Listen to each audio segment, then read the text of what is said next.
Sorry about that, but even in all this madness, I ended up running into someone from Eugene, Oregon, which is hilarious, especially considering there's probably like a couple, probably 10 or 15,000 people in here right now. So, as we were saying, Tron, giant tank of doom up here, and yes, it's getting even more crowded as people show up. So as you can see, we've got the Lionsgate booth, and the Expendables,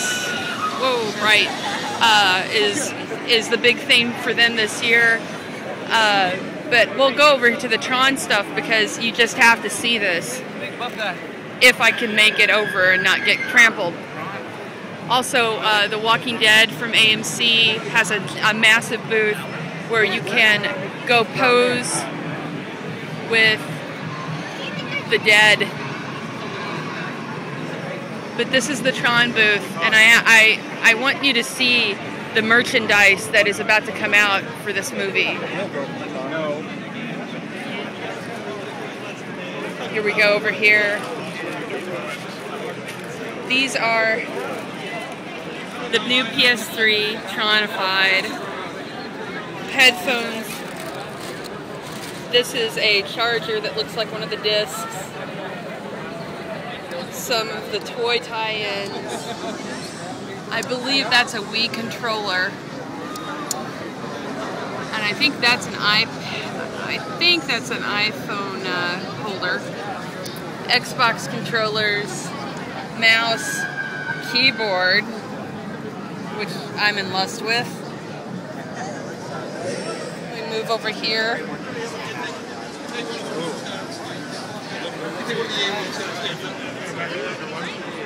Come back every hour until we get the. He said. And here are the toys. And as you can see, they actually have digital readout faces. And they're like battling on this thing. And that one's got wings. Disc shooters.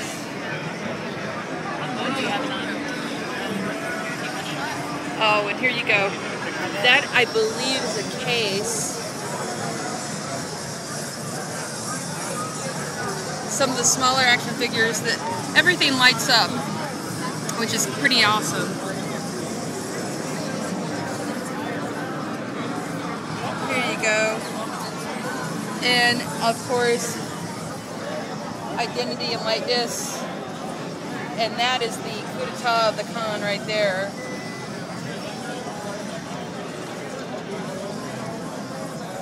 So that is the merchandise. There's also the light-up chair that has the speaker system in it, and the light-up jersey. There are also clothes to go with the light cycle theme of motorcycle racing clothes. This is the new game.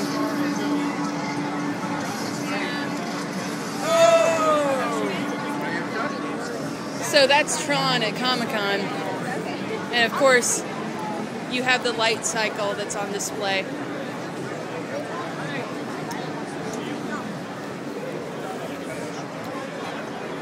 So that's just Tron. That gives you an idea of the insanity that the studios go through to pimp their stuff at this event. And as we'll go back out again onto the floor,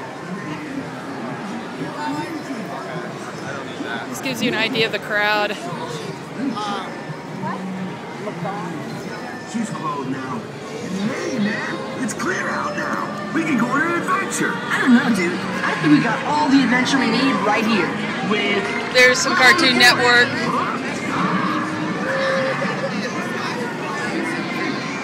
The new Ordinary Family show booth where you can look like you're lifting a car.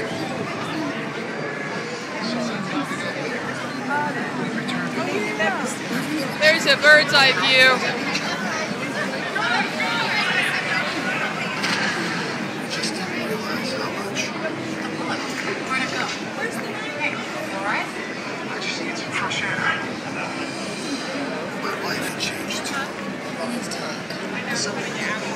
over here we have the Showtime and Summit Entertainment booths.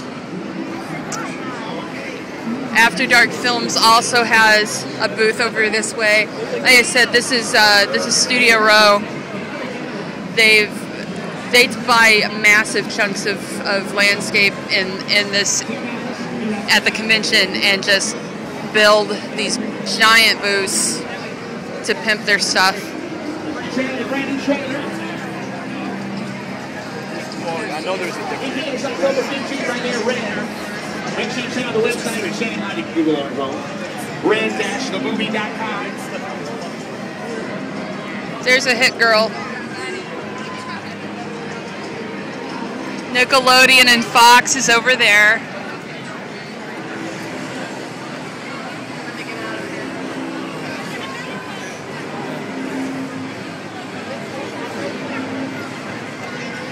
Trust me, if you have any claustrophobia at all or fear of crowds, you do not want to come to Comicon. You will end up fetal on the floor. There's a GameSpot booth. And over here is the booth for Battle Los Angeles 2011. I believe that's coming out. The Green Hornets over here, they've actually got Black Beauty on display. This is also Priest, which looks amazing, and they're going to be releasing in 3D. It's the motorcycle from the movie. And yes, that is Carl Urban as a vampire. Be happy. And Paul Bettany is the badass vampire killer in this.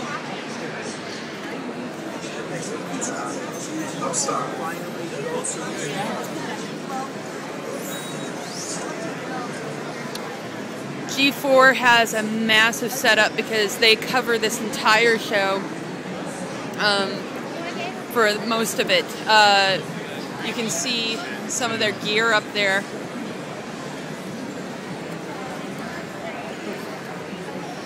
Also, game companies are major at this event, and Square Enix, Sony, Capcom, most of the companies have a presence here. Activision, actually one of the biggest pimped games at this show is Red Faction, which has a massive display on the side of one of the hotels over here that takes up the entire side of the hotel. The new sequel of Red Faction. And also FearNet, which is going to have a HD show, or a network actually, starting in October of this year. FearNet HD, on demand, mobile, fearnet.com, which is pretty amazing. They have a booth where you can pose and get your photo taken in a horror setting, and they'll email it to you or print it out. So this is pretty awesome. Now we're getting into some of the smaller vendor areas. These are still expensive booths, by the way. Some of the range of money that goes for these booths is kind of sad. They can range anywhere from $500 to $5,000 for a booth rental here for the weekend. It's very expensive, but as you can see, they probably make that back within 2 hours, the amount of just the mass of people that are here. And here's some really good artwork that you can see here. Serenity and Firefly and Indie, just some of the best art you're gonna see. Just looking at this, you could spend an entire day in here just looking at the art. And Skill-Animals, they actually have an exclusive, which is another thing of Comic-Con, are the exclusives. I've shown you some photos of that they have available, but this is one of the cutest ones, which is the Hellboy Skill-Animal exclusive. And the exclusives, they tend to be spendy, but like I said, they're exclusive to Comic-Con. You're never going to find them. You're never going to find them anywhere else.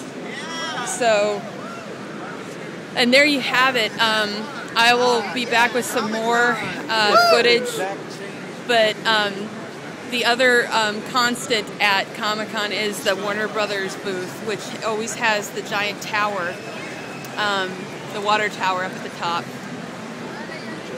So there you have it for right now, and I will be back later with more footage, more goodies, and more talking about the crazy that is Comicon. Talk to you later.